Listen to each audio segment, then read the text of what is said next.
संत नामदेव शिवाचे परमभक्त होते.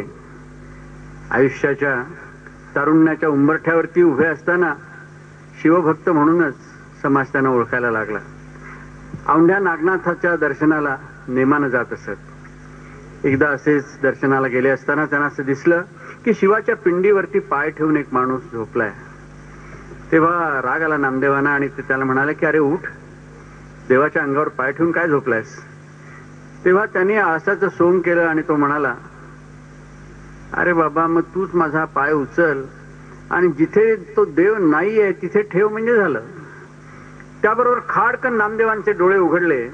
त्यांनी त्याचे पाय धरले आणि म्हटलं की आपण माझे गुरु आहात. आयुष्यात आपल्याला मास्तर पुष्कळ भेटतात, गुरु क्वचित भेटतो.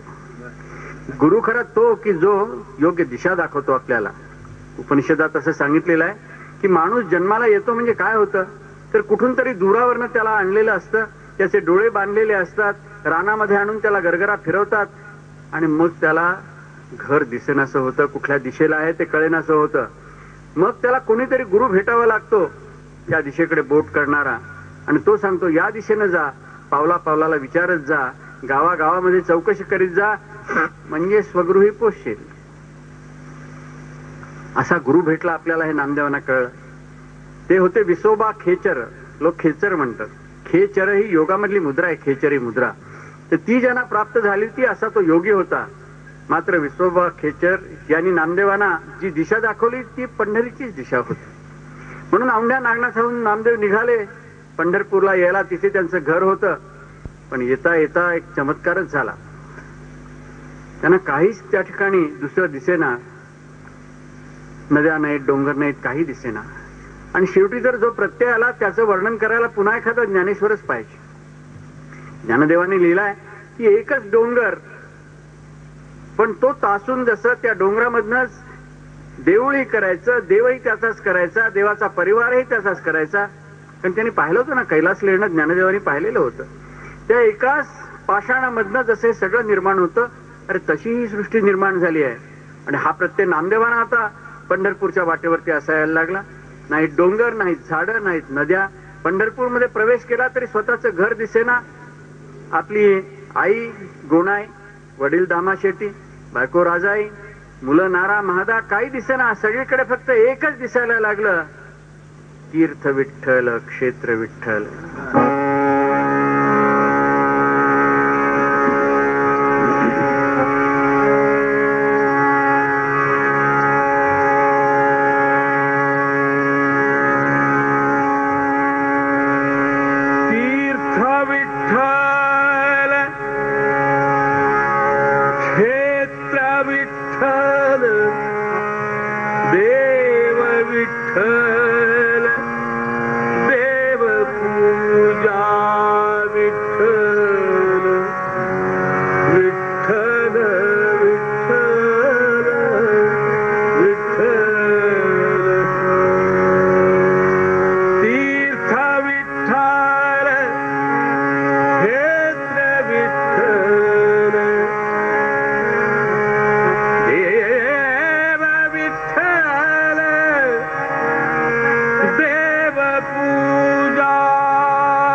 तीर्थ विठ्ठल तीर्थ विठ्ठल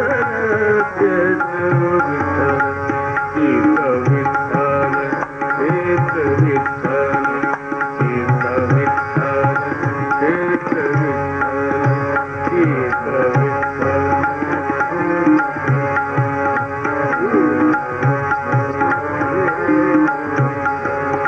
देव विठ्ठल देव पूजा विठ्ठल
देव विठ्ठल देव पूजा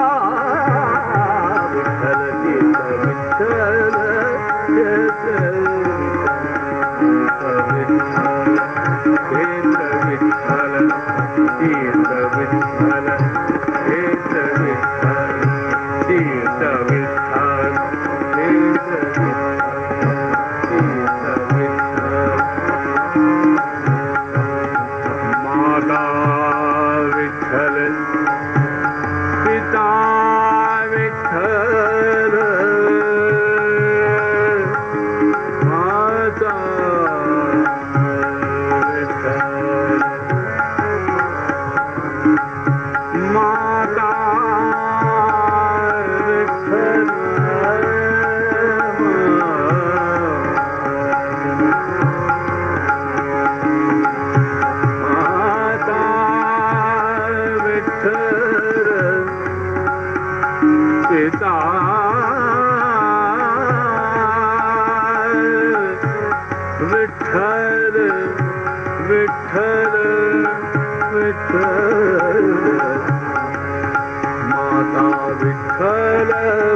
विठ्ठल गुरु विठ्ठल गुरुदेवता विठ्ठल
विठ्ठल विठ्ठल विठ्ठल विठ्ठल